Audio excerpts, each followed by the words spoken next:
The transport shuttle descended through the crimson atmosphere of Training Outpost Zeta-7, carrying precious cargo that made even the station's automated defenses pause. 3 Kethran cubs, apex predators from a species that had dominated their sector for millennia, were being delivered to the most unlikely instructor in the known galaxy, a human. Commander Erin Vale stood at the landing bay entrance, hands clasped behind her back, watching the shuttle's landing struts extend. She cut an unimpressive figure by Kethran standards. No claws, no armored hide, no venom sacs. Just a woman in a worn military jacket, her graying hair pulled back in a practical bun, and eyes that had seen too many wars. The shuttle's ramp hissed open, and Var emerged first. The Kethran parent stood nearly 3 meters tall, muscles rippling beneath obsidian scales, 6 eyes gleaming with predatory intelligence. Behind Var came the cubs, Scar, Theron, and Little Miss, each already the size of an earth lion, their needle-sharp teeth glinting as they hissed at the unfamiliar surroundings. Commander Vale, Var's voice rumbled through the translator, each word dripping with barely concealed contempt. I am told you are the best, but I see only softness. Erin didn't flinch. She'd heard it all before. Your cubs will be ready in 3 cycles. That was the agreement. 3 cycles to turn my offspring into warriors. Var's laugh was a sound like grinding stone. My people have trained killers for 10,000 years. What can a human, a species that needed tools to survive on their own world, possibly teach the Kethran? Erin's lips curved into something that wasn't quite a smile. Guess we'll find out. The first week was humiliation. Erin didn't teach them to fight. She didn't show them new hunting techniques. Instead, she made them build things. Shelters from salvaged materials, fire from friction, tools from rocks and bones. This is beneath us, Scar roared, throwing down the primitive axe he'd been shaping. We are predators! We take what we need. And what happens when what you need doesn't exist yet? Erin asked, not looking up from her own work. What happens when your ship crashes on a dead world?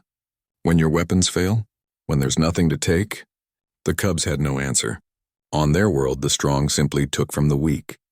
Creation was for prey species. By the second week, something shifted. Miss, the smallest, was the first to understand. She watched Erin create a water filtration system from debris, turning toxic sludge into something drinkable. The human worked with a focus that bordered on meditation, each movement deliberate, efficient, purposeful. How did you learn this? Miss asked quietly. Erin paused, her scarred hands stilling. Humans don't have claws. No venom, no armor. We're slow, weak, and our teeth are pathetic. She looked at the young Kethran with those unsettling human eyes. So we learned to think 3 moves ahead. To survive not by being the strongest, but by being the most adaptable. That is not the way of warriors, Theron growled. But there was uncertainty in his voice now. No, Erin agreed. It's better. It's the way of survivors. The 3rd week broke them, and rebuilt them. Erin led them into the Deadlands, a radioactive wasteland where nothing survived long. No rations, no equipment, just their wits and whatever they could scavenge.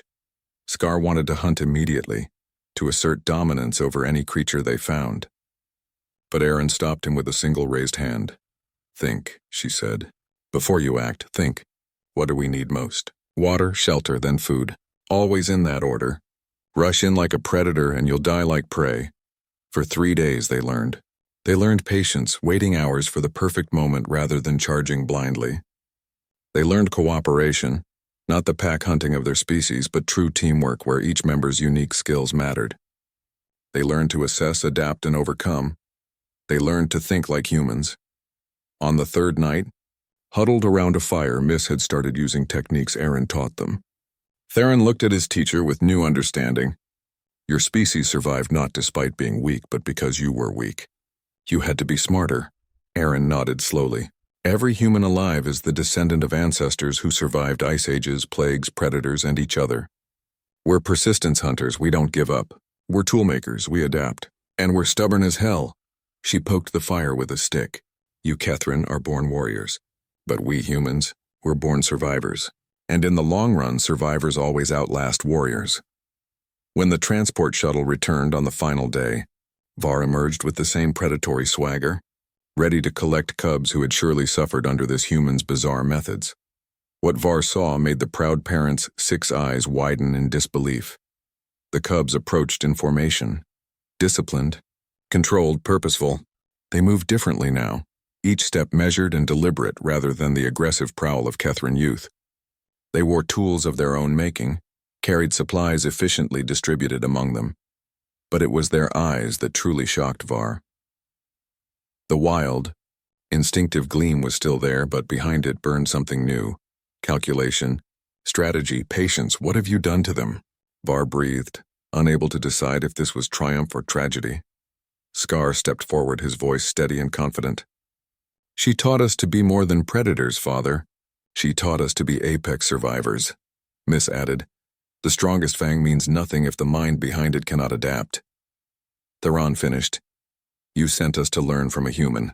We learned what makes them dangerous. Not their weapons or their numbers, but their refusal to give up, their ability to make do with anything, and their capacity to think beyond the next kill. Erin stepped forward, her weathered face unreadable. Your cubs are still Kethrin, still fast, strong, deadly.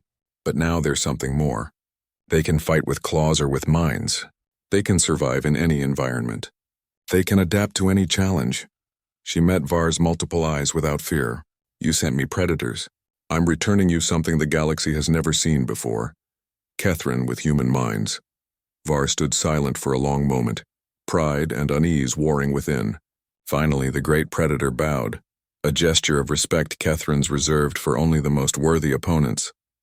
I came here believing my species had nothing to learn from yours, Var admitted. I see now why humans have spread across the galaxy like a wildfire, despite your fragile bodies. You don't just survive, you thrive. You turn every weakness into strength. As the cubs boarded the shuttle, they moved with a unique blend of Kethrin power and human cunning.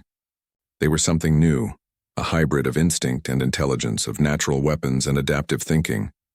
As the shuttle lifted off, Erin watched it disappear into the crimson sky. She allowed herself a small smile. The Kethrin had ruled their sector for millennia through strength and ferocity. But the cubs returning to their world carried something far more dangerous, the human gift of relentless adaptation.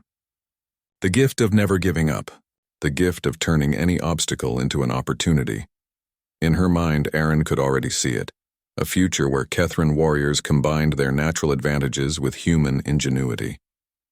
A future where the two species' strengths merged.